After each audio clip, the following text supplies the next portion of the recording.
Serge Atlaoui toujours dans le couloir de la mort en Indonésie dans l'attente du résultat d'un ultime recours. La nuit dernière, 8 des 9 autres condamnés à mort ont été exécutés. Seule une Philippine a été épargnée. Nous serons dans un instant avec l'épouse de Serge Atlaoui.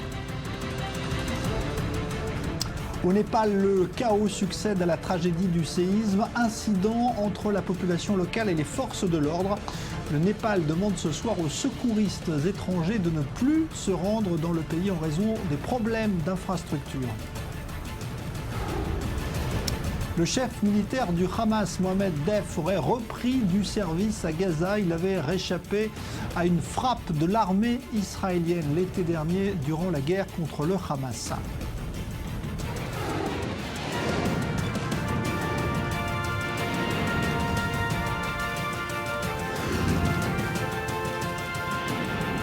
Grand Direct, avec Jean-Charles Banou. Bonsoir à tous. L'attente et l'angoisse continuent pour Serge Atlaoui en Indonésie. Le recours administratif qu'il a intenté n'a toujours pas été examiné. Et la nuit dernière, 8 des 9 condamnés à mort ont été exécutés, à l'exception d'une ressortissante philippine, ce qui accentue évidemment le drame de la situation. Miri Maman. L'Indonésie l'avait annoncé.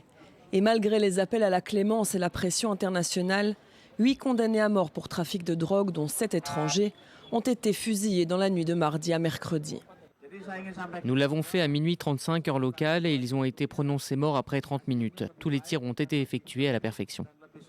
À l'annonce de l'exécution de ces 2 ressortissants, l'Australie a immédiatement réagi. L'Australie respecte le système indonésien. Nous respectons la souveraineté de l'Indonésie, mais nous déplorons ce qui a été fait et nous ne pouvons agir comme si de rien n'était. Et pour cette raison, une fois les condoléances transmises aux familles Chan et Sukumaran, notre ambassadeur sera rappelé pour consultation. Tristesse et consternation en Australie, joie et soulagement aux Philippines. Marie-Jane Veloso a échappé à l'exécution. À la dernière minute, les autorités indonésiennes ont décidé de lui accorder un sursis. Marie-Jane doit ce sursis à l'arrestation d'une personne qui pourrait la disculper. Son sort est suspendu à ce témoignage. L'avenir de Serge Atlaoui reste lui aussi incertain. Le Français de 51 ans avait été retiré au dernier moment de cette liste d'exécution. Un recours devant la justice indonésienne est actuellement à l'examen. Après l'exécution des 8 condamnés, la France a exprimé sa solidarité et son inquiétude pour son ressortissant. L'incertitude donc sur le sort du Français Serge Atlaoui et toujours l'espoir évidemment d'une issue heureuse à cette histoire évidemment qui tient en haleine ses proches. On va retrouver d'ailleurs depuis l'Indonésie son épouse Sabine Atlaoui qui est en ligne avec nous. Bonsoir Sabine Atlaoui, merci de nous accorder quelques minutes. Vous êtes en Indonésie au plus près, j'imagine évidemment de votre mari. Vous vous trouvez tout près de la prison de l'île prison où il est détenu? Oui, voilà, bonsoir. Donc, je me trouve à Cilacap, qui est juste la ville portuaire qui nous permet d'accéder à l'île de Nusa Kambangan où est incarcéré mon mari. En fait. Vous arrivez à lui parler régulièrement. Comment se passent ces moments terribles que vous vivez à ses côtés en ce moment? Non, heureusement qu'on a pu se parler chaque jour depuis toutes ces dernière semaine, parce que tout s'est enchaîné en fait très vite depuis le rejet de la révision de procès de mon mari. Il y a eu un enchaînement terrible et le fait de pouvoir se communiquer ce qui se passait, puisque des annonces officielles on n'en a pas, ça nous a permis de se dire exactement comment était la situation et dans quel enfer on était en train de se trouver. Alors justement, il y a eu ces exécutions hier donc de 8 des 9 condamnés. La détenue philippine, elle a été épargnée pour l'instant. Tout cela, évidemment, a dû vous mettre dans une situation de pression extrême? Oui, tout à fait. Du moment qu'il y a eu l'annonce de la préparation des exécutions, ça s'est fait quand même très... la nouvelle nous est tombée dessus, en fait. Et donc, la mise en isolement des condamnés, mon mari, nous, on ne savait absolument pas qui serait retiré de la liste. Donc, mon mari s'est retrouvé 48 heures assis près de la porte de sa cellule, à se demander et à attendre donc qu'on vienne le chercher pour le mettre en isolement aussi, comme son co-détenu qui est passé devant lui le jour même. Donc ça a été terrible, ça a été une torture et une tension extrême qui l'a mis dans un état complètement traumatisant en fait. C'est traumatisant de devoir rester 48 heures à se dire est-ce qu'ils vont venir me chercher ou pas, il n'y a personne qui vient, pourtant au co-détenu je l'ai vu passer devant moi, ils l'ont pris, il est resté comme ça depuis 48 heures. Il y a toujours, Sabine Atlaoui, des pressions diplomatiques. Encore ce matin, Laurent Fabius en France a dit que cela continuait en coulisses. Est-ce que vous avez l'espoir que cela porte ses fruits aussi? C'est peut-être ce qui s'est passé d'ailleurs pour cette détenue philippine. Écoutez, je ne sais pas, honnêtement, je ne pourrais pas vous répondre que c'est des pressions diplomatiques et politiques qui font que. Ce qui est sûr, c'est que si elle n'était pas là, mon mari serait face à cette situation et croyez-moi que je pense qu'il aurait été exécuté d'ores et déjà. Mais que justement il y a cette mobilisation au niveau politique et du gouvernement français, bien sûr que ça le protège. Il y a un travail qui est fait par que ce soit l'ambassade ici sur place ou à Paris, que ce soit le ministère des Affaires étrangères ou à l'Élysée. Il y a toutes ces interventions font qu'on arrive à se faire entendre et lui éviter le peloton d'exécution, comme le souhaiterait le procureur général qui n'arrête pas de précipiter les choses pour mon mari. Alors ça, c'est un aspect effectivement des choses dont il faut parler, c'est-à-dire que comme vous, évidemment, vous essayez de mobiliser pour sauver votre mari, il y a ce procureur d'Indonésie, ce procureur général qui, lui, affirme que l'exécution aura lieu quasiment tous les jours. Il pourrait, c'est simple. Donc, nous, on a appris que mon mari n'était pas sur la liste d'exécution, qu'il ne serait pas exécuté par l'intermédiaire des médias, puisque nous, on a appris la nouvelle comme n'importe qui, comme vous l'avez apprise en même temps que nous, qu'il ne serait pas exécuté parce que sa procédure à la cour administrative était encore en cours. Seulement tout de suite, dès le lendemain, on n'a pas eu le temps de se remettre de toute cette tension, de toute cette torture psychologique que le procureur général enchaîne tout de suite, sans attendre. Alors d'abord, ça a été, il fera partie de la 3e vague d'exécution qui se déroulera dans 30 jours, avant le début du Ramadan. Ensuite, un jour après, même pas, il y a eu cette autre intervention de ce procureur général, que de toute manière, il n'y aurait pas besoin d'attendre la 3e vague d'exécution dans 30 jours, que dès qu'il aurait fini et qu'il aurait eu la réponse de son recours administratif, il pourrait être exécuté tout seul. De toute façon, voilà, il n'y a pas besoin d'attendre. On le tuera même tout seul. Je trouve que c'est aberrant. Ce procureur sort de la limite de sa profession et devrait arrêter de faire de la propagande médiatique afin d'appuyer sur les exécutions. C'est inhumain ce qu'il fait. Il y a déjà toute cette situation qui est cruelle et barbare comme l'est de toute façon la peine de mort.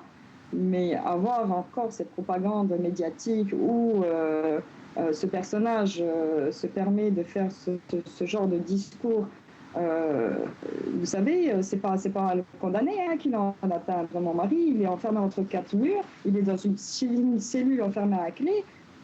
Les premières personnes qui sont atteintes, c'est nous à l'extérieur, c'est moi sa femme, c'est ses enfants, c'est toute sa famille, c'est nous qui nous prenons tout ce traumatisme. Et ensuite, ces déclarations, je les communique à mon mari. Vous pensez que c'est normal qu'un procureur se comporte de cette manière via les médias? Non, en plus, c'est vraiment, il est focalisé sur l'exécution de mon mari. Il ne prend même pas en compte qu'il y a des procédures juridiques. Avant le rejet de la révision de procès, il avait déjà annoncé de toute manière que la révision de procès de mon mari serait rejetée et qui ferait partie des prochaines exécutions.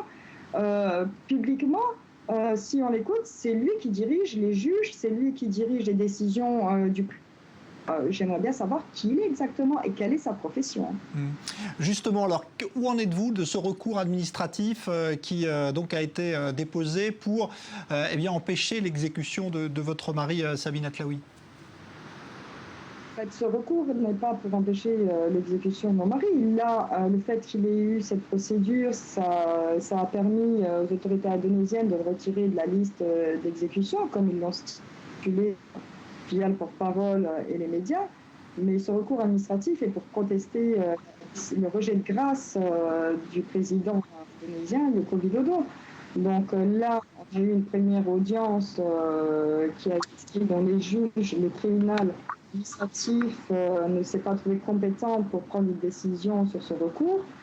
Là, on a le droit, donc l'avocate va faire appel. Donc on attend que le tribunal la convoque pour une prochaine audience.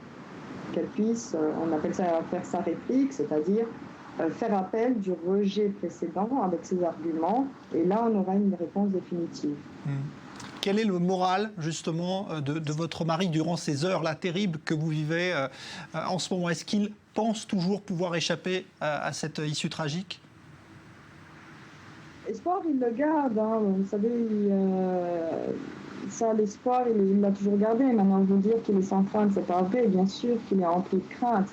Il est rempli aussi de doutes parce que, je vous dis, c'est terrible.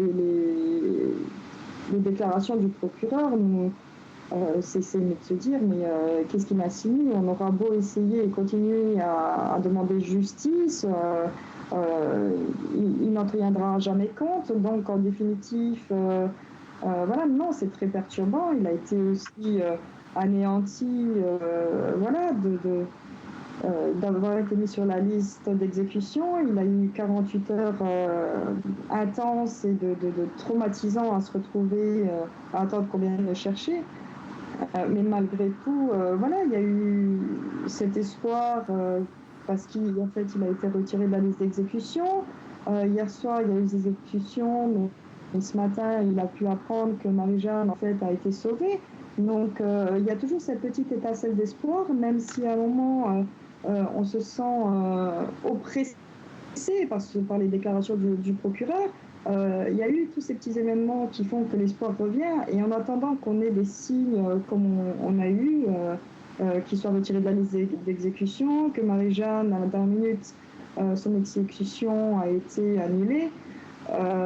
Et en attendant que tous ces petits signes nous soient arrivés, il y a cette mobilisation autour de la situation de mon mari, autour de cette injustice, qui nous a permis de faire le lien, en fait, dans les moments les plus critiques, les plus difficiles.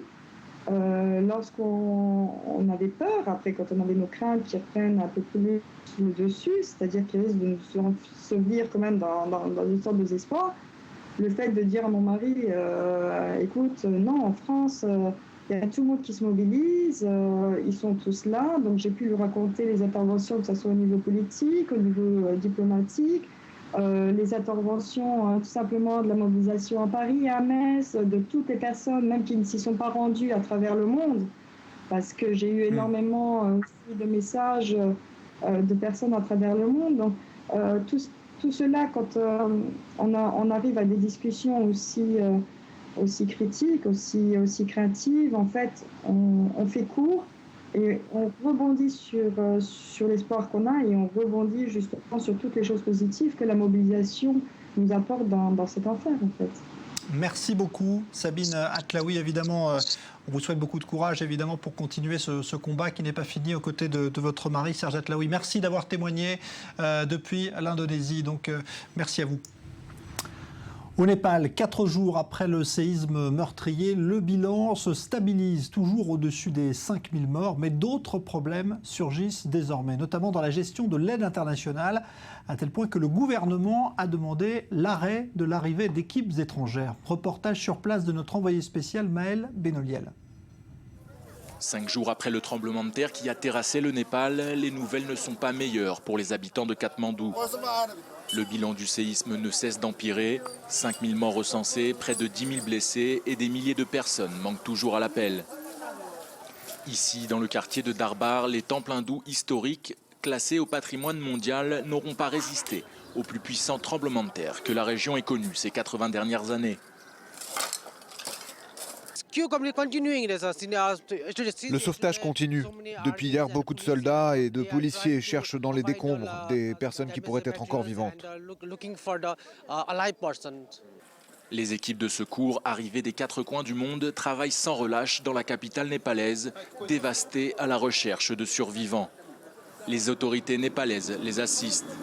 L'armée a en effet bouclé le périmètre pour faciliter le travail de cette équipe de secours japonaise, même si les chances de retrouver des survivants sont désormais infimes. Pour beaucoup d'habitants de Katmandou, c'est désormais l'exode. La peur d'un nouveau séisme les amène à quitter leur maison. Les parcs de la ville ont été envahis. Ici, celui du centre-ville de Tudikel s'est transformé en véritable camp de réfugiés.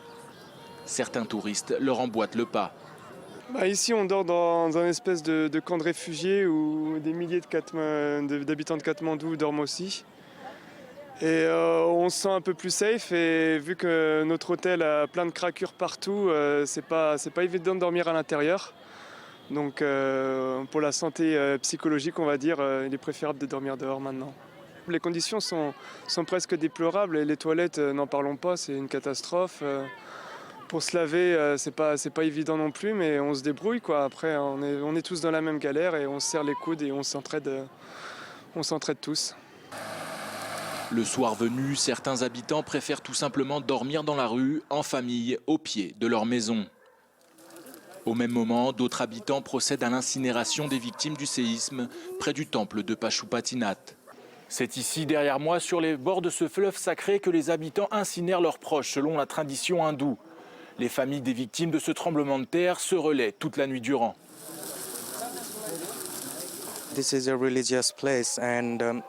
C'est un endroit sacré. Les gens viennent ici pour idolâtrer les dieux, et il y en a plus de 1000. Mais c'est aussi un endroit où l'on incinère les morts. Donc quand les gens meurent selon la culture hindoue, on les amène ici pour les brûler. Le Népal, par l'intermédiaire de son Premier ministre, a décrété 3 jours de deuil national qui prendront fin ce jeudi. Mais pour des centaines de milliers de Népalais, la vie ne sera plus jamais la même. Alors on s'intéresse maintenant aux sauveteurs, et c'est d'ailleurs Israël qui a envoyé la délégation la plus importante de secouristes sur place, plus d'une centaine de personnes. Et on va retrouver notre envoyé spécial, Maël Benoliel. Vous vous trouvez justement aux côtés des sauveteurs israéliens et de l'hôpital de campagne qu'ils ont installé, qui commence à fonctionner. Oui, Jean-Charles, je me trouve au cœur de l'hôpital de campagne mis en place par Israël et qui se situe en périphérie de Katmandou, à côté d'un hôpital militaire népalais. L'hôpital a ouvert ses portes aujourd'hui même aux alentours de 11h, heure locale, et a déjà reçu la visite de nombreux patients.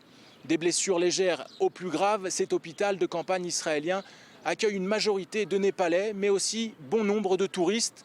Il faut dire que les hôpitaux de la capitale sont surchargés. Je vous rappelle que le tremblement de terre de samedi dernier a fait près de 10 000 blessés. Il aura donc fallu seulement 96 heures aux forces israéliennes composées de près de 300 personnes, des militaires évidemment, mais aussi des médecins volontaires. Près de 90 tonnes ont aussi été nécessaires pour mettre en place ces structures. Toute cet après-midi, nous avons pu assister à une véritable valse d'hélicoptères qui sont venus déposer des blessés, pour la plupart des Népalais, qui étaient jusqu'à présent bloqués dans les villages voisins. Autre information importante, Jean-Charles, des responsables du ministère des Affaires étrangères nous ont confirmé que 31 Israéliens ont été aujourd'hui secourus. Ces derniers, pour la plupart des trekkers, étaient jusqu'à présent coincés dans les montagnes de l'Everest. Ils devraient être très prochainement rapatriés en Israël. Merci donc Maël Benoliel. On parlait du chaos également qui se fait sentir sur place désormais, car la population népalaise, elle, est à bout de nerfs et des actes de violence ont été recensés aujourd'hui. Les forces de l'ordre ont même dû intervenir de manière énergique. Julia Ganancia. Contraints de se battre pour une gorgée d'eau, ces rescapés en colère prennent d'assaut un camion et s'emparent de bonbonnes pour les jeter à la foule assoiffée. Une scène rare qui témoigne de la détresse des habitants et d'un climat explosif. Des milliers de personnes ont rassemblé tout ce qu'il leur reste et attendent à la gare routière pour espérer rejoindre la campagne où ils seront plus en sécurité. Au fil des heures, la frustration monte. Hier, le gouvernement a annoncé qu'aujourd'hui, les bus allaient partir à 6 h du matin pour différentes régions du Népal. Il devait y avoir 500 bus. Je suis venu à 3 h du matin, j'ai fait la queue pendant 4 heures sans rien et maintenant le gouvernement dit qu'il n'y a pas de bus. Donc c'est pour ça que les gens sont en colère. Et le sol continue à trembler. Leurs maisons se sont effondrées ou sont endommagées. Alors les habitants, effrayés et sans toit, continuent de dormir dehors sous des tentes de fortune par peur de rentrer chez eux. Nous ne pouvons pas vivre dans la maison que nous louons. Elle a été détruite et nous ne pouvons pas rejoindre notre village natal. Mais les enfants deviennent malades ici.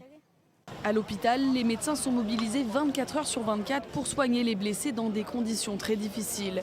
Hier soir, des sauveteurs français ont réussi à extirper des décombres un homme qui était coincé depuis 82 heures. Dans un état stable, il devra subir une amputation de la jambe. Sa famille peine à exprimer sa joie. D'abord, nous l'avons rencontré et nous étions si heureux. Il n'y a pas d'explication, pas de mots pour décrire ça. Enseveli sous les ruines, le jeune homme avait réussi à appeler son beau-frère avec son téléphone portable et avait été contraint de boire son urine pour survivre. Mais les chances de retrouver d'autres survivants s'amenuisent d'heure en heure et les morgues arrivent à saturation.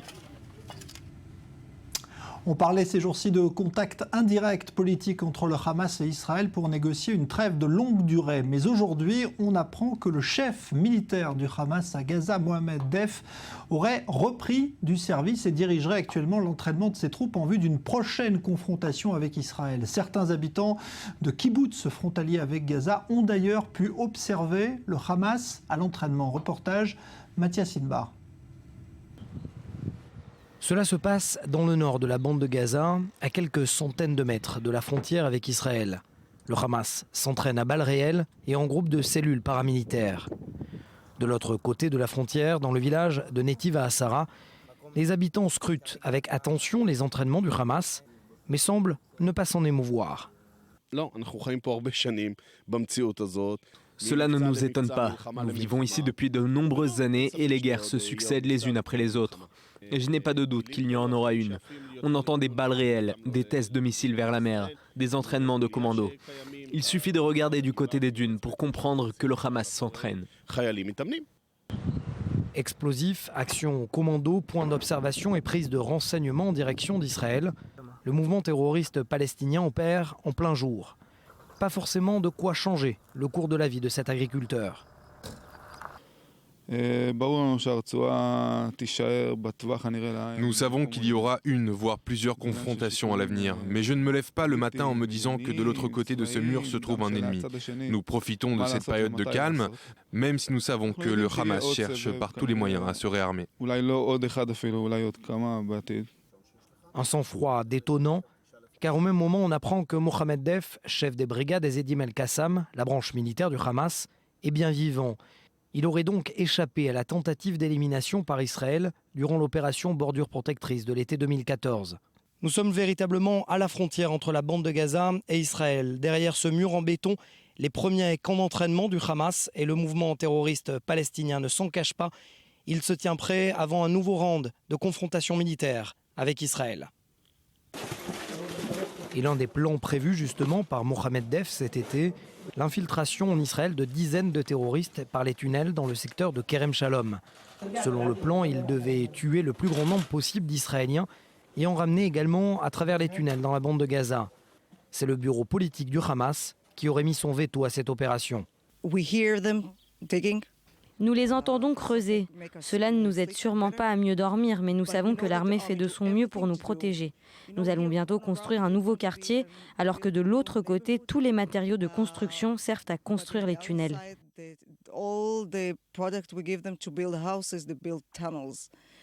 Selon le renseignement israélien, 1 millier de membres du Hamas seraient alloués 24 heures sur 24 à la reconstruction des tunnels.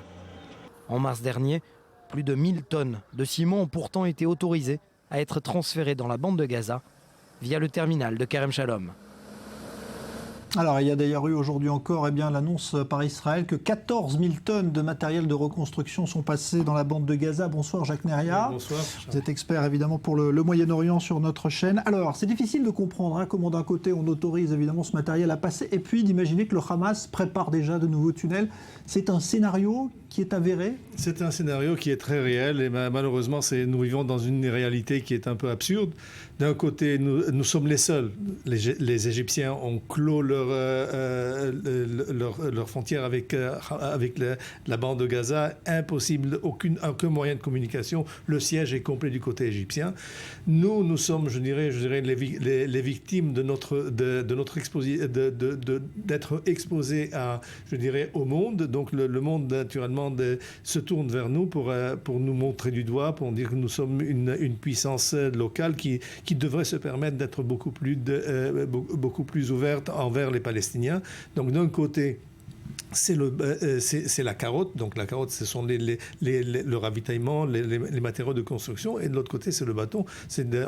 Nous faisons très attention en faisant comprendre au Hamas que nous n'accepterons pas un jeu où ils continueront à tirer sur nous impunément. Alors le fait que Mohamed Deif soit remis sur le devant de la scène aujourd'hui par le Hamas, ça signifie quoi pour Israël? Le fait est là, c'est qu'on connaissait déjà depuis longtemps le fait que Mohamed Deif n'était pas mort. Il a eu de nouveau, pour la septième fois, il a eu de nouveau la chance de survivre à une attaque de l'aviation israélienne. La bombe qui devait le tuer n'a pas éclaté, n'a pas explosé, donc ils ont eu le temps de le retirer jusqu'à ce que la deuxième bombe arrive, n'était plus là. On savait donc qu'il était sur place et qu'il était très actif. On comprenait déjà par les activités du Hamas sur le terrain que le cerveau du Hamas n'avait pas été éliminé. Donc nous sommes là cet apport-là n'a rien de neuf, c'est tout simplement, ça confirme le fait que le Hamas continue à se préparer. Il se prépare d'un côté, c'est civis pacem para bellum, donc l'ancien dicton latin. D'un côté, il s'arme, de l'autre côté, il signifie à Israël que nous sommes prêts à négocier une certaine trêve qui est de longue durée entre nous et vous. Alors, on voit également ces images d'aujourd'hui à Gaza où le Hamas a durement réprimé une manifestation de jeunes Palestiniens qui réclamaient tout simplement la fin des divisions politiques au sein de l'autorité palestinienne. Vous le voyez sur ces images, manifestation qui a été réprimée, vous allez le voir, de manière assez violente par la police du Hamas, ce qui tend à prouver évidemment que ce n'est pas pour tout de suite Il y a de grands problèmes aujourd'hui dans la bande de Gaza. Le Hamas a décidé d'imposer une taxe de 10% sur tous les commerçants, donc ce qui a créé une atmosphère de critique très dure envers le Hamas. Donc je dirais la situation est difficile du point de vue humanitaire dans la bande de Gaza. Les 100 000 habitants qui ont été déplacés suite à la guerre n'ont pas retrouvé leurs habitations. Ils sont là dans la rue et pour l'instant, la reconstruction de Gaza ne fait que tarder. Merci beaucoup, Jacques Neria. On va se retrouver dans un instant. On fera un point sur les recherches justement d'Israéliens au Népal et puis on vous parlera de ce scandale important qui éclate ce soir au sein de l'armée française. Des actes d'abus sexuels auraient été commis en Centrafrique. À tout de suite.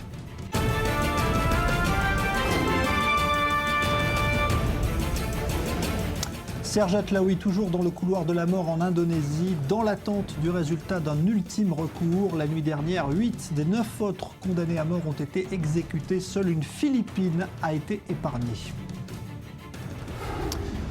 Au Népal, le chaos succède à la tragédie du séisme. Incident aujourd'hui entre la population locale et les forces de l'ordre. Le Népal qui demande aux secouristes étrangers de ne plus se rendre dans le pays. Nous ferons le point sur les rapatriements justement de ressortissants étrangers dans un instant.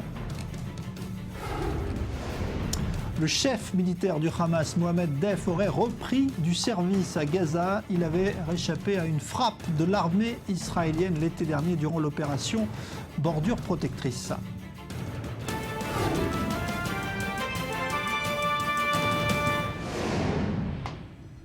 Le séisme au Népal donc et les opérations de rapatriement de ressortissants étrangers qui se poursuivent. Il y a évidemment dans ce pays très prisé pour ses montagnes des milliers de ressortissants étrangers qui se trouvaient sur place au moment du séisme. On va retrouver à l'aéroport Ben Gurion donc de Tel Aviv Julien Baloul qui est sur place. Bonsoir Julien.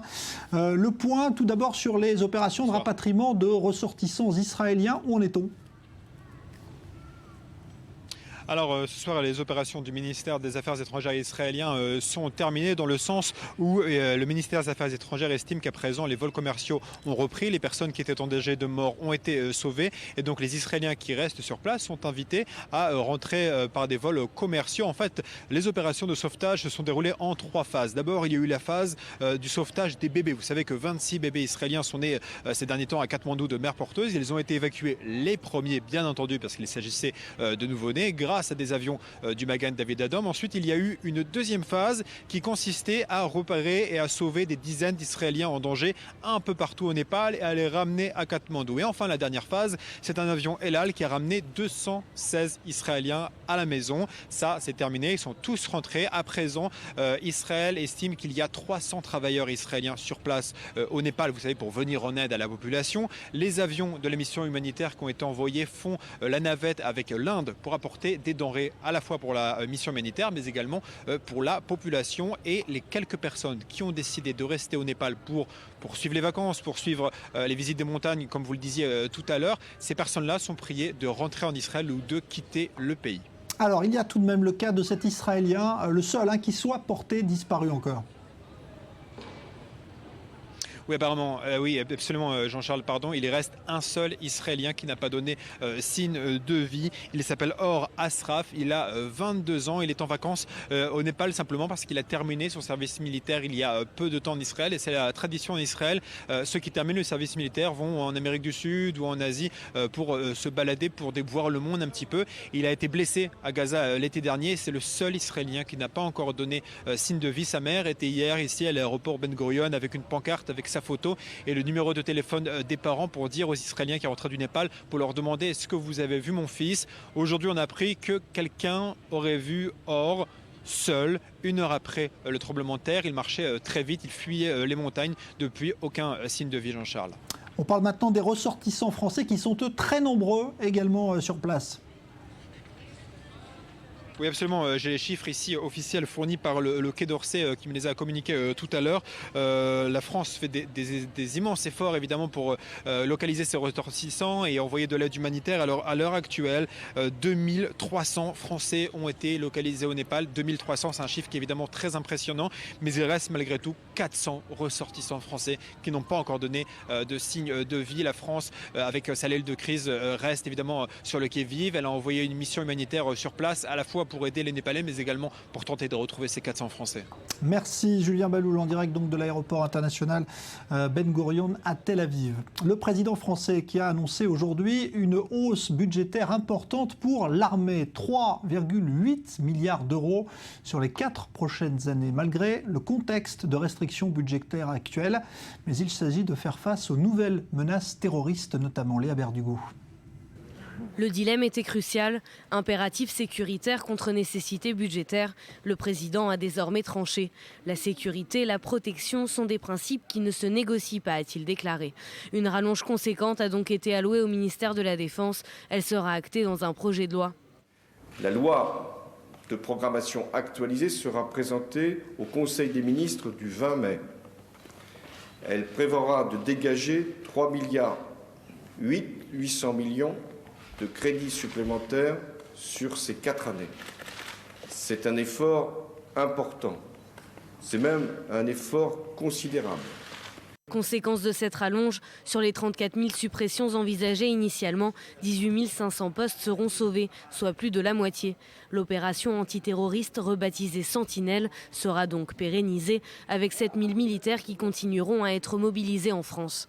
Pour financer tout cela, puisqu'aucune hausse d'impôts n'est envisagée selon François Hollande, le ministère des Finances fera crédit au ministère de la Défense.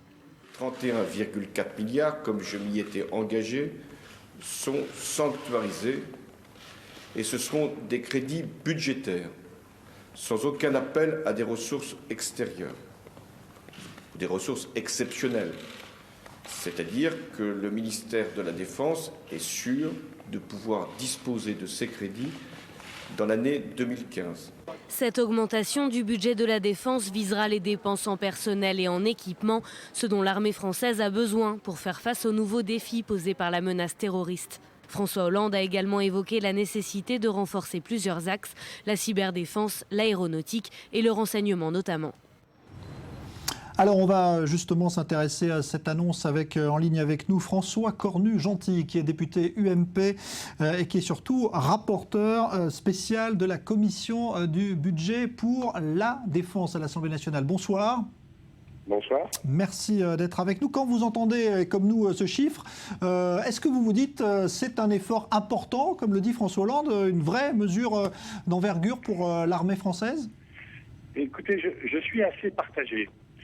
Parce qu'il y a certainement un peu de crédits nouveaux qui arrivent, mais tel que s'exprime le président de la République, on a du mal, sans rentrer dans les questions techniques qui sont nombreuses sur le budget de la défense, on a du mal à apprécier l'ampleur de l'effort qui est fait, et surtout on a du mal à apprécier est-ce que cet effort, il est conforme aux besoins, est-ce qu'il couvre tous les besoins. Et là, on n'a pas vraiment assez d'éléments pour le faire. Il y avait une grande fragilité du budget français de la défense qui était de compter sur des recettes exceptionnelles. Et ces recettes exceptionnelles n'étaient pas toujours là. Quand on écoute le président de la République, on ne sait pas si elles sont complètement abandonnées, ces recettes, si le budget est vraiment sécurisé ou pas. Et donc il y a une ambiguïté qui perdure. Oui, ça veut dire quoi? Qu'on va puiser dans les autres ministères et qu'il n'y aura pas justement de recettes nouvelles? On peut comprendre effectivement qu'il y a quelques crédits budgétaires en plus, mais on maintient les recettes exceptionnelles. Donc si elles ne sont pas là, c'est un peu embêtant. Ou alors, ça serait la version positive, on ne compte plus sur les recettes exceptionnelles et on ne comptera que sur des crédits budgétaires. Et dans ce cas-là, ça serait effectivement plutôt une bonne nouvelle. Alors je crois qu'on y verra plus clair au moment de la discussion de la rediscussion de la loi de programmation militaire qui est prévue en juin, avec sans doute un conseil des défenses pour annoncer la vérité des chiffres, si je puis dire, vers le 20 mai. Dernière question, François Cornu-Gentil, quand même, on va un peu à contre-courant de ce qui se fait aujourd'hui. C'est-à-dire que l'heure aujourd'hui est à la baisse des crédits budgétaires pour l'armée. C'est pas le cas en France. Écoutez, c'est pas le cas. Il y a une raison très simple. C'est-à-dire si vous ne sollicitez pas votre outil de défense, vous n'avez pas besoin de mettre des crédits. Or là, l'armée française est sollicitée sur le territoire national pour la protection et dans les opérations extérieures, notamment en Afrique. Eh bien, si vous engagez toutes ces dépenses au-delà du milliard, il est certain qu'il faut mettre de l'argent. Donc ça, c'est véritablement bien de pouvoir mettre les choses sur la table aujourd'hui. Merci beaucoup François Cornu-Gentil. Je rappelle que vous êtes député UMP et rapporteur spécial de la commission du budget de la défense à l'Assemblée. Alors en lien justement avec ces menaces terroristes, une autre mesure a été annoncée aujourd'hui, la création de centres d'accueil pour les jeunes de retour de zones de conflit. Bonsoir Léa Berdugo. Bonsoir Jean-Charles. En clair, ça signifie qu'on va s'occuper de près de ceux qui rentrent de ce que l'on appelle le djihad. Exactement. Alors le Premier ministre Manuel Valls s'exprimait à l'occasion des rencontres internationales des magistrats antiterroristes et il tenait le bilan du plan de lutte contre la radicalisation lancé par le gouvernement. Et ce bilan est plutôt positif selon lui. Il s'est ainsi félicité du succès de ces différents outils comme la plateforme téléphonique ou encore le site internet. En effet, 1900 signalements ont été reçus, un quart concerne les mineurs et fait étonnant, 40% des signalés sont des femmes. Alors le chef du gouvernement a dit vouloir aller plus loin et explorer de nouvelles pistes. Comment? Eh bien avec cette structure d'accueil dont nous avons parlé, Manuel Valls s'explique, on l'écoute. Une structure sera créée d'ici la fin de l'année afin de prendre en charge, sur la base du volontariat, des jeunes de retour de zones de conflit et ne faisant pas, bien sûr, l'objet de poursuites judiciaires. Par un accompagnement individualisé, une prise en charge psychologique et un encadrement renforcé, ces jeunes devraient retrouver toute leur place dans notre société. Alors selon le chef du gouvernement, plus de 1600 Français sont recensés pour leur implication dans les filières terroristes et parmi eux, 445 se trouveraient en Syrie, près de 100 y seraient morts. Alors ce qui explique que le Premier ministre soit à nouveau revenu aujourd'hui sur la fameuse loi du renseignement. Exactement, Manuel Valls a une nouvelle fois défendu sa loi sur le renseignement qui sera votée mardi à l'Assemblée, on le rappelle. Alors selon lui, entre la protection des personnes et la protection des libertés, eh bien, il est dans un entre-deux et il respecte les deux. Il a réaffirmé aujourd'hui. On rappelle que ce projet de loi a vivement été contesté par les associations de protection de liberté individuelle. Et hier, une pétition signée par plus de 120 000 personnes a été remise directement à Matignon. La demande est limpide, le retrait pur et simple du projet de loi sur le renseignement. Ces signataires disent refuser de vivre dans un état policier numérique. Alors le texte reproche également au gouvernement une consultation bâclée des associations de défense des libertés. Parmi elles, on en cite quelques-unes, Amnesty International, la Quadrature du Net ou encore Reporters sans frontières. Alors on voit bien aujourd'hui que la loi fait toujours polémique à seulement quelques jours de son vote à l'Assemblée nationale. Merci Léa Berdugo. L'une des grandes énigmes criminelles de ces dernières années en France, l'affaire Dupont de Ligonnès. Vous vous souvenez évidemment de ce père de famille accusé d'avoir tué sa femme, ses 4 enfants et qui a été vu pour la dernière fois dans le Var en 2011. Eh bien, des ossements viennent d'être retrouvés dans ce qui semble avoir été un campement provisoire tout près de l'endroit donc où avait été aperçu le suspect. Le parquet a annoncé évidemment que des analyses auraient lieu pour déterminer si ce sont peut-être les restes donc de Dupont de Ligonnès. Et puis Paris annonce ce soir l'ouverture d'une enquête sur des exactions commises par des soldats français en Centrafrique lors de leur dernière mission. C'est un rapport de l'ONU qui évoque des abus sexuels commis sur des enfants par les soldats français sur la foi de nombreux témoignages recueillis. Joseph Emmanuel. L'armée française se retrouve dans la tourmente. Un rapport interne de l'ONU a fuité, un rapport sur des abus sexuels supposés commis par des soldats français sur des enfants de République centrafricaine. Selon le journal Le Guardian, un cadre de l'ONU a été suspendu pour avoir transmis aux autorités françaises le rapport. Les Nations Unies lui reprochent d'avoir court-circuité sa hiérarchie. Les faits se seraient passés entre décembre 2013 et juin 2014, soit avant la mise en place de la mission de l'ONU dans le pays. Des faits qui se seraient passés dans un centre pour déplacés situé à Bangui, la capitale centrafricaine. Y figurent des témoignages de jeunes garçons recueillis sur place par les enquêteurs de l'ONU. Ils y accusent des soldats français de les avoir violés et d'avoir abusé d'eux en échange de nourriture ou d'argent. Le ministère de la Justice a confirmé mercredi que le parquet de Paris avait ouvert en juillet 2014 une enquête préliminaire. Le porte-parole du ministère n'a pas voulu commenter, mais les autorités françaises ont fait savoir qu'en cas de confirmation, des sanctions sévères seraient prises à l'encontre des soldats accusés. 4 mois après l'attaque de Charlie Hebdo à Paris, le dessinateur Luz, rescapé de l'attentat, annonce aujourd'hui dans un entretien aux Inrecuptibles qu'il a décidé de ne plus dessiner le prophète Mahomet. Je me suis lassé de ce personnage, explique-t-il dans cet entretien. Aux États-Unis, le couvre-feu a permis de ramener un calme relatif à Baltimore la nuit dernière. Des accrochages entre jeunes et forces de l'ordre se sont néanmoins produits avec une dizaine d'arrestations à la clé, mais rien de comparable avec les émeutes violentes de lundi. Julia Ganancia. Deuxième nuit d'émeute à Baltimore, mais rien de comparable à la première. Les autorités ont imposé un couvre-feu nocturne d'urgence dans le but de faire cesser les violences, mais quelques centaines de manifestants ont refusé de s'y plier. Selon la police, 10 personnes ont été arrêtées dans la nuit, dont 7 pour violation du couvre-feu, contre plus de 250 arrestations la veille. J'emmène ma fille à l'école, mais il y a trop d'agitation. J'ai l'impression que ça ne sert à rien, vraiment, parce que ça ne fait pas avancer les choses. Les gens pillent et cassent les magasins pour rien, ça n'a vraiment aucun sens. Ce mercredi, Baltimore a renoué avec le calme et les forces chargées du maintien de l'ordre se font plus discrètes. Armés de sacs poubelles et de balais, les habitants arpentent les rues pour effacer les traces des affrontements. Il faut arrêter les émeutes, plus d'émeutes. La police doit partir. Les gens doivent reprendre le cours de leur vie et mettre fin aux émeutes. Les violences ont éclaté lundi juste après l'inhumation d'un jeune homme noir, Freddie Gray, 25 ans, mort quelques jours plus tôt dans des circonstances encore inexpliquées alors qu'il était détenu par la police. Un drame qui a exposé une nouvelle fois la méfiance entre la communauté noire et la police. Comme beaucoup d'autres responsables, Barack Obama a condamné ces violences, mais admet qu'elles sont révélatrices d'une crise latente entre la jeunesse noire et la police. Nous avons vu trop d'exemples d'interaction entre la police et des gens, surtout des Afro-Américains, souvent pauvres, qui soulèvent des questions troublantes. Une réaction jugée molle par certains. Le premier président noir exhorte la police et la communauté noire à l'introspection après plusieurs faits divers où des noirs non armés ont été tués par des policiers blancs. Ces drames avaient provoqué des manifestations qui ont viré parfois aux émeutes, notamment à Ferguson. Une enquête a été ouverte sur la mort de Freddie Gray, mais de nombreux habitants estiment qu'il s'agit du dernier exemple des brutalités policières auxquelles les noirs sont régulièrement confrontés.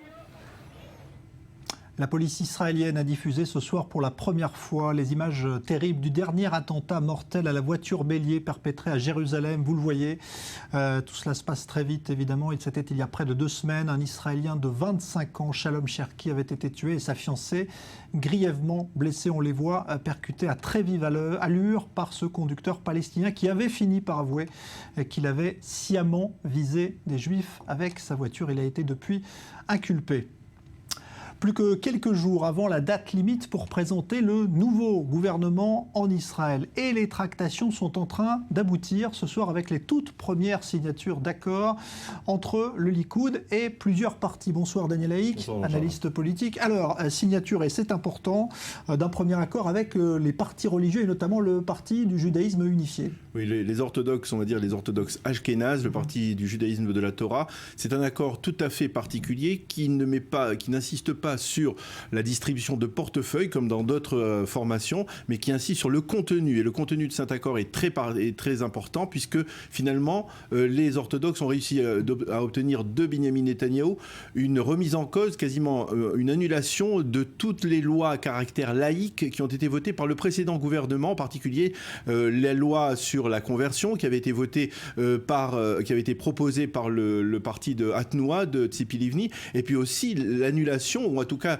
une modification radicale de la loi sur l'enrôlement des élèves des instituts talmudiques. C'était la loi majeure votée par le parti de Yair Lapid, Yesh Atid, et cette loi devrait être, on va dire, enterrée religieusement par le prochain gouvernement. Donc c'est important. Il y a un changement radical à ce niveau-là, et tout cela ne fait pas plaisir à un homme, à Victor Lieberman, qui lui aussi est un laïc, on l'a peut-être oublié parfois, et qui menace, si on modifie la loi sur l'enrôlement des élèves des instituts talmudiques, eh bien il menace de ne pas rentrer dans la coalition gouvernementale alors qu'on lui a déjà proposé le portefeuille des affaires étrangères. Donc il est possible qu'il y ait une difficulté à ce niveau-là, mais quoi qu'il soit, il y a des rumeurs sur le fait que Lieberman ne pourrait ne pas rentrer dans la coalition gouvernementale.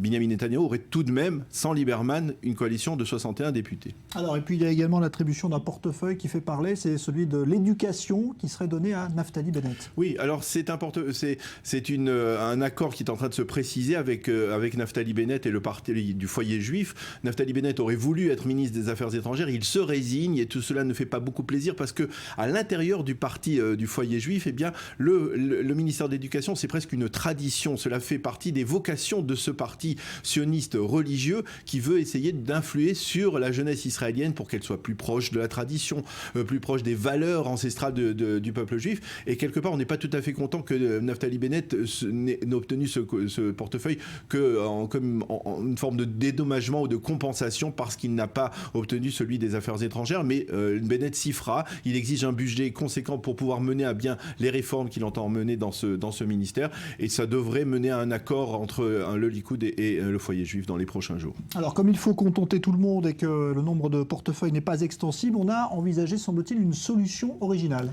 Oui, alors c'est concernant les députés du Likoud qui ont l'impression d'être un peu les dindons de la farce dans cette affaire-là, parce que les portefeuilles les plus séduisants sont apparemment distribués aux partenaires de la coalition gouvernementale, et ils se plaignent de voir que finalement ils n'auront que des miettes.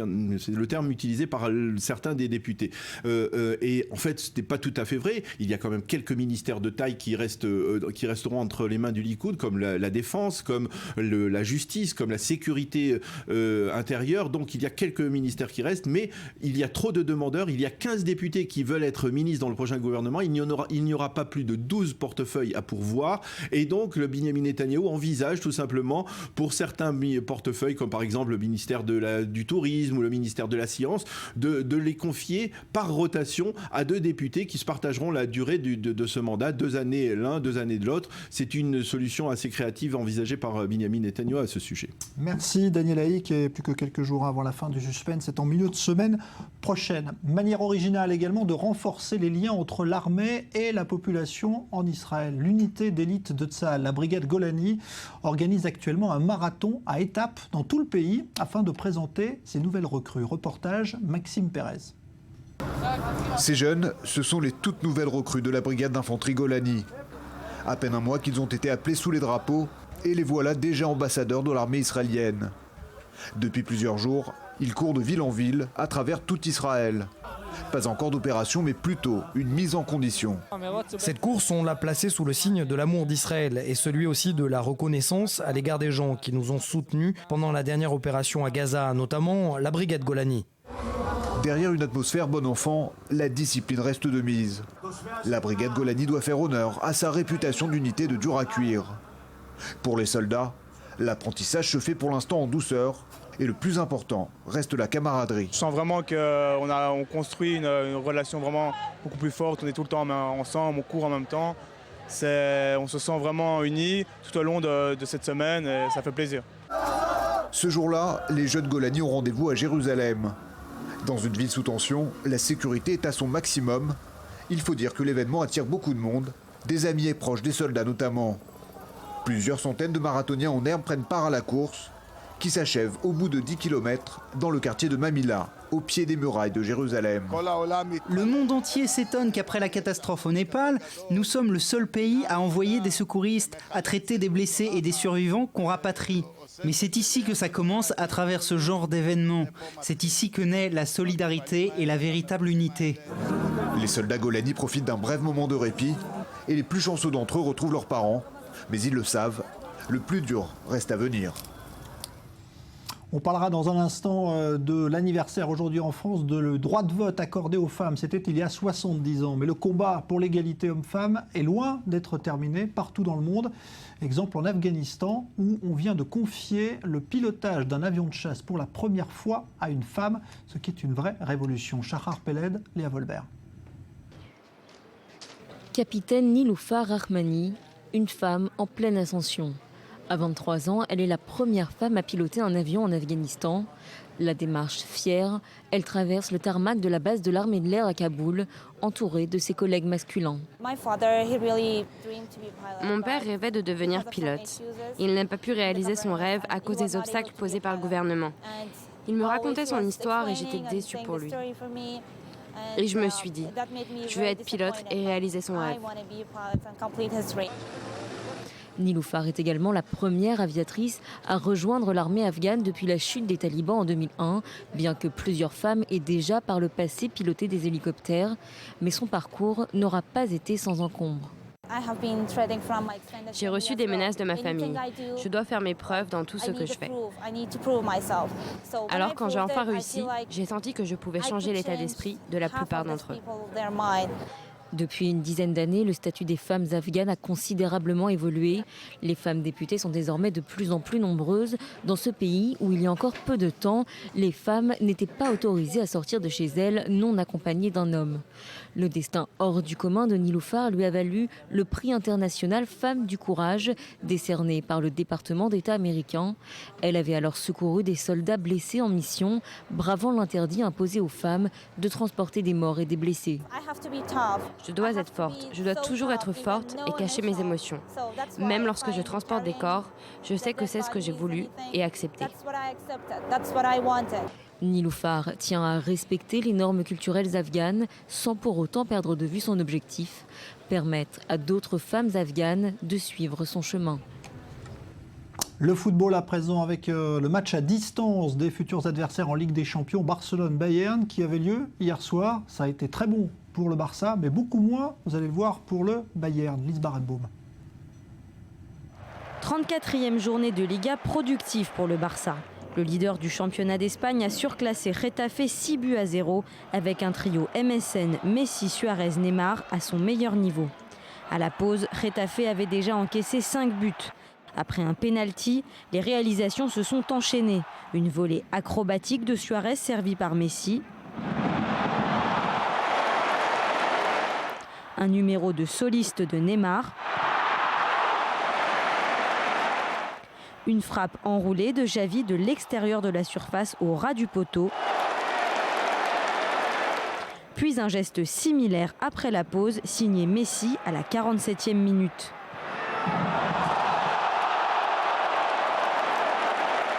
Mais le plus beau but du match reste le tir de Suarez après une somptueuse passe de l'extérieur du droit de Xavi. Les MSN n'avaient pas marqué simultanément depuis le 15 février dernier contre Levante. Cette fois-ci, avec un doublé de Messi et de Suarez et une réalisation de Neymar, ils ont signé à eux trois 102 buts depuis le début de la saison, toutes compétitions confondues. Messi reste le plus prolifique avec 49 buts, suivi par Neymar et ses 32 buts, puis Suarez et ses 21 réalisations. Les trois hommes dépassent le trio de la saison 2008-2009, Messi, Eto'o, Henry et leurs 100 buts. Et il reste encore au moins 7 matchs à la MSN pour améliorer ce total. En Bundesliga, le Borussia Dortmund s'est qualifié pour la finale de la Coupe d'Allemagne. Pour son 9e et dernier match sur la pelouse de l'Allianz Arena en tant qu'entraîneur de Dortmund, Jürgen Klopp a réussi à éliminer le Bayern Munich. C'est meilleur que le sexe, c'est incroyable. Ici au Bayern de Munich, sur leur propre pelouse, les battre grâce au pénalty, c'est incroyable. Il n'y a rien de meilleur. Surtout que nous ne sommes pas très bons en championnat. Klopp va s'en aller, c'est dommage, mais cette victoire compense tout. Au terme d'un match riche en occasions, les Bavarois ont manqué leurs 4 tirs au but. Lahm, Xavi Alonso, Manuel Neuer et Mario Götze n'ont pas transformé l'essai. L'entraîneur du Borussia ne mâche pas ses compliments envers ses joueurs. Tous les joueurs ont travaillé très dur pour arriver à cette victoire. Le résultat final, 2-0 pour nous sur penalty, est étrange, mais nous sommes ravis d'avoir traversé cette épreuve avec force. Un exploit qui a même entraîné les félicitations du coach du Bayern, Pep Guardiola.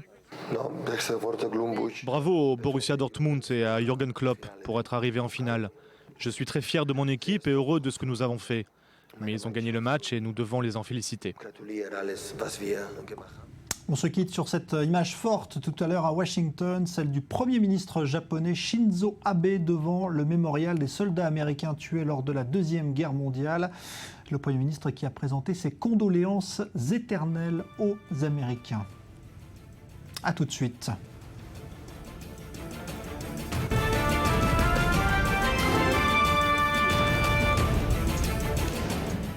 Le Français Serge Atlaoui se trouve toujours ce soir dans le couloir de la mort en Indonésie. Il attend le résultat de l'ultime recours intenté devant la justice administrative la nuit dernière. 8 des 9 autres condamnés à mort ont été exécutés. Situation chaotique au Népal où les forces de l'ordre doivent faire face à la colère de leur population face à la lenteur des secours et leur inorganisation. Et puis le chef militaire du Hamas, Mohamed Def, refait parler de lui aujourd'hui. Il avait réchappé à une frappe de l'armée israélienne l'été dernier lors de l'opération Bordure protectrice.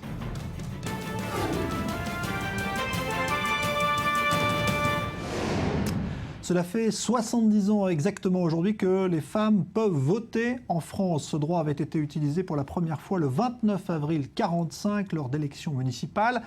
Anniversaire qui rappelle également que le combat pour l'égalité homme-femme est loin d'être terminé. On va y revenir dans un instant, mais retour tout d'abord sur cette date historique en France avec Joseph Emmanuel. Toute la France, avec conscience, a voté. Toute la France vote ce dimanche 29 avril 1945. 12 millions de Françaises, désormais électrices, accomplissent ce geste pour la première fois. Un geste obtenu après un siècle de combats et de débats. Paulette est alors une jeune fille et apprend la nouvelle par la radio. J'ai vraiment bondi. Je ne l'espérais plus. Et je ne l'espérais plus. Pourquoi? Parce que c'est très curieux. J'étais jeune, j'avais 17 ou 18 ans. J'étais déjà choquée par le fait que seuls les hommes pouvaient voter. Toutes n'étaient pas choquées par l'absence d'un droit aujourd'hui constitutif des systèmes politiques, des démocraties. On a déjà assez à faire, notre ménage, sans s'occuper des veaux. Je ne suis pas d'accord. Non, je trouve que les femmes, ils ont assez à faire à la maison. Assez à faire à la maison, c'est aussi ce que pense une grande partie de la classe politique française. Si les députés sont plutôt favorables au vote des femmes, le Sénat rejette systématiquement tout projet de loi s'y référant. Face aux craintes, aux hésitations, la cause féministe se défend dans les salons comme dans les rues. Merci de nous faire de la propagande. Et tous les hommes ne sont pas contre. Que pensez-vous du suffrage féminin? Vous êtes favorable? Oui. À quelles conditions? Eh bien, à condition que ces dames ne laissent pas trop leur casserole. En 1944, la France est encore en guerre. Les femmes jouent un rôle d'importance dans la résistance, un rôle qui estompe les appréhensions existantes concernant leurs droits civiques, un rôle qui participe à l'avancée des idées. Je suis très fière de voter et j'espère que toutes les femmes auront rempli leur devoir. Le 21 avril, le Comité de libération nationale publie une ordonnance qui donne le droit de vote aux femmes. L'ordonnance est signée par le général de Gaulle depuis Alger.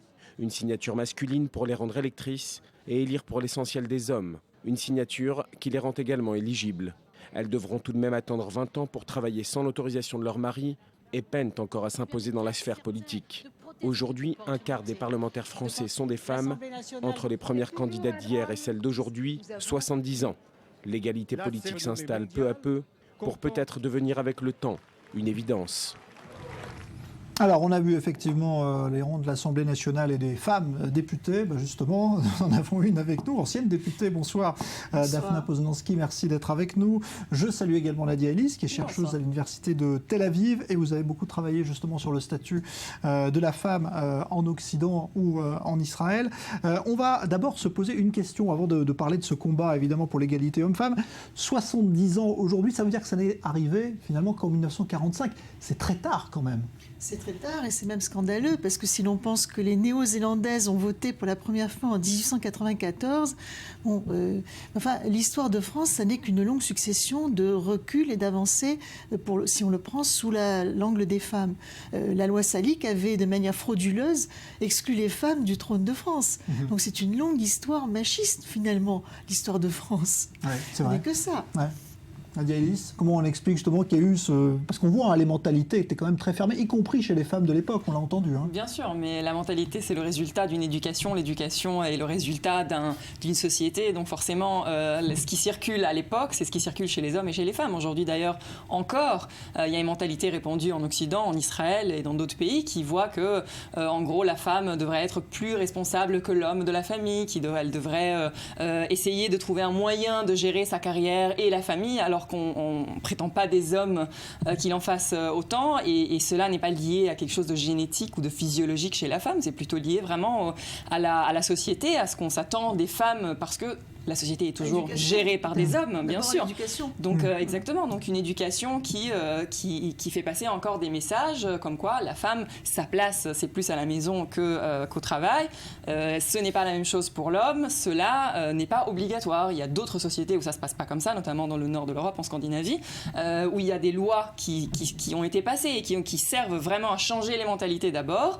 Et on voit qu'effectivement, ça peut se passer différemment. Cela n'est pas obligé. C'est vraiment une question de culture, de société, d'éducation. Alors, il faut rappeler qu'il y a encore des pays où les femmes ne votent pas beaucoup, mais quand même à l'Arabie Saoudite. Donc c'est quand même une exception, mais il faut le noter.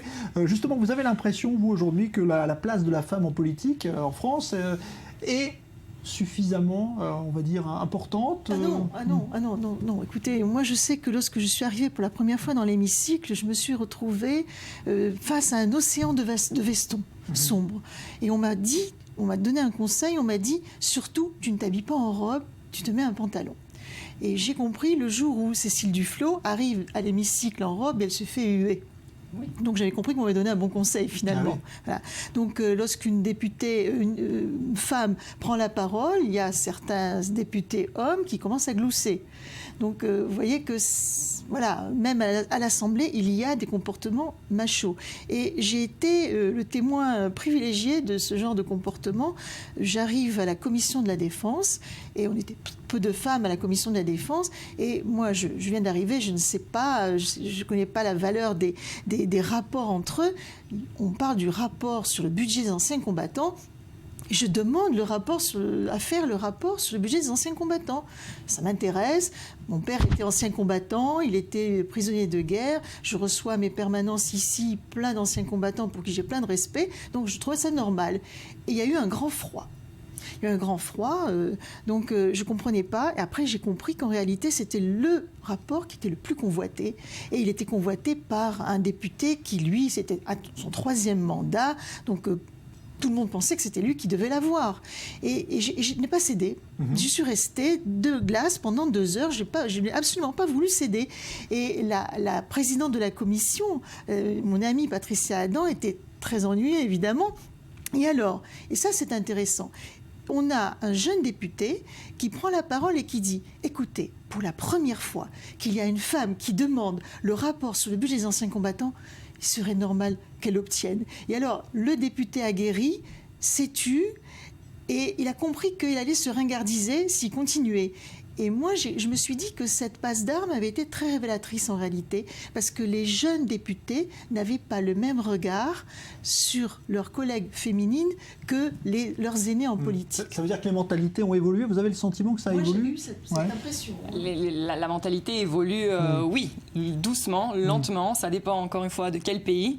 Israël, par exemple, se positionne à peu près comme la plupart des pays occidentaux vis-à-vis des femmes, mais il faut savoir qu'en Israël, nous sommes dans une société qui se base principalement sur l'armée et où les rapports se font à l'armée, où vraiment tout le réseau des connaissances se crée à l'armée. Et du coup, les femmes qui sont obligées normalement à faire l'armée, mais qui ne le font pas dans les mêmes unités, qui ne le font pas systématiquement, pas toutes les femmes effectivement font de l'armée, et en tout cas vraiment pas dans les bonnes unités, disons, où les liens les plus importants se créent, eh bien, elles commencent leur carrière avec ce désavantage qui fait que effectivement, on ne les trouve pas après dans les postes de pouvoir. Donc nous sommes avec une pyramide vraiment qui est pratiquement identique à celle du reste de l'Occident, où on a à peu près 16% de femmes dans les postes de pouvoir, ce qui est très très bas. En politique, vous le savez certainement aussi, il y a pratiquement un tiers, peut-être même moins, des femmes. Il y a 28 parlementaires femmes sur 120. Donc, et ça avance tellement lentement, c'est incroyable. Les gens, ils disent tout le temps, mais en Israël, enfin, mais bien sûr, les choses avancent. Regardez, il y a eu Golda Meir qui a été Premier ministre, il y a Tzipi Livni. Ils sortent toujours les mêmes 3 noms, ce qui est la preuve, évidemment, qu'il n'y a pas assez de femmes, parce que forcément, on ne va pas pouvoir nommer tous les premiers ministres hommes, ni tous les députés hommes. C'est parce qu'il y en a très peu qu'on se souvient d'elles. Et chaque élection... C'est la même chose en France, d'ailleurs. Oui, c'est pire, parce qu'en fait, le regard en politique des femmes, c'est en réalité, c'est basé aujourd'hui en France sur la loi qui a été votée par le gouvernement Jospin en 2000, la loi sur la parité. Ouais. Cette loi a fait couler beaucoup d'encre, même à l'intérieur des partis. Il y a des hommes qui sont partis en claquant la porte, de tous les côtés. Et donc, en fait, cette loi, qu'est-ce qu'elle dit? Elle dit 50% de femmes dans les scrutins de liste et aux élections législatives, 50% de femmes. Eh bien, en dépit de tout cela, les partis qui ne le font pas, ils sont lourdement condamnés. L'UMP, tous les ans, paye 4 millions d'euros parce qu'ils ne présentent pas des listes paritaires. Donc on préfère payer que de respecter. Ils préfèrent payer plutôt que de présenter des listes paritaires. Là, c'est encore pire. Alors, il y a eu quelque chose de drôle, finalement. Il y a une nouvelle loi pour les récentes élections départementales. Récentes élections départementales, dans chaque canton, obligé de présenter un binôme homme-femme ou femme-homme. Eh bien, croyez-vous qu'il est arrivé? Mais en réalité, les départements, aujourd'hui, il y a 8 femmes qui dirigent un département sur 100. Oui. Donc en fait, la loi, ça n'a pas marché. Et vous savez quel est l'argument classique qu'on donne quand on parle quand on donne ce genre de données, c'est que il n'y a pas assez de femmes. On va pas embaucher des femmes qui ne sont pas capables pour remplir des listes, pour faire 50%. À quoi il faut savoir répondre que déjà, évidemment, il y a des femmes capables, il faut juste vouloir les trouver.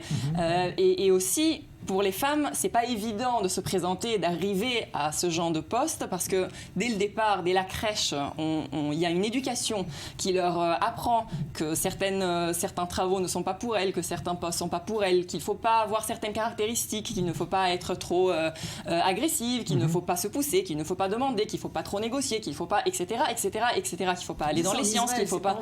Ça, je parle d'Israël, bien sûr. En France, heureusement. Je parle d'Israël, mais parfois ça passe aussi de manière pas subliminale. Voilà, je cherchais le mot. Ça s'appelle. Il y a un nom d'ailleurs. Il y a toute une science derrière ça. Ça s'appelle Gender Hidden Curriculum. C'est tout ce qu'on apprend à l'école qui n'est pas appris, qui n'est pas enseigné officiellement, mais ça passe quand même. Donc ça passe à travers les couleurs des jouets, ça passe à travers le programme scolaire. Bien sûr, ça passe à travers le manque de personnages féminins dans l'histoire, parce qu'on apprend une histoire du monde où il n'y a que les hommes qui ont finalement fait l'histoire.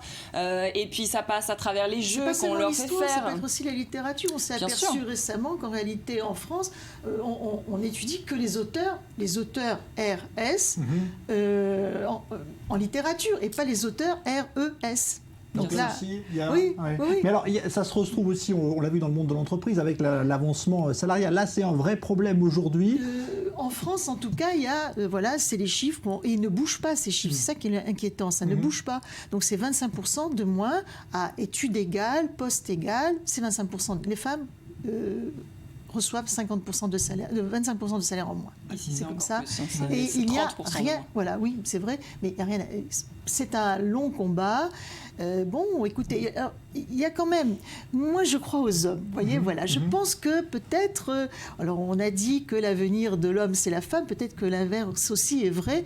C'est-à-dire que moi, en politique, c'est vrai, ce sont des hommes qui m'ont fait avancer. Parce qu'ils ont dit, bon, voilà, une femme qui vient d'Israël, pourquoi pas? Oui, voilà. Donc, oui, moi, je crois effectivement. J'ai eu le rapport sur le budget des anciens combattants, parce qu'ils se sont rendus compte que, bon, trop ringard, il ne faut pas faire non plus. Donc...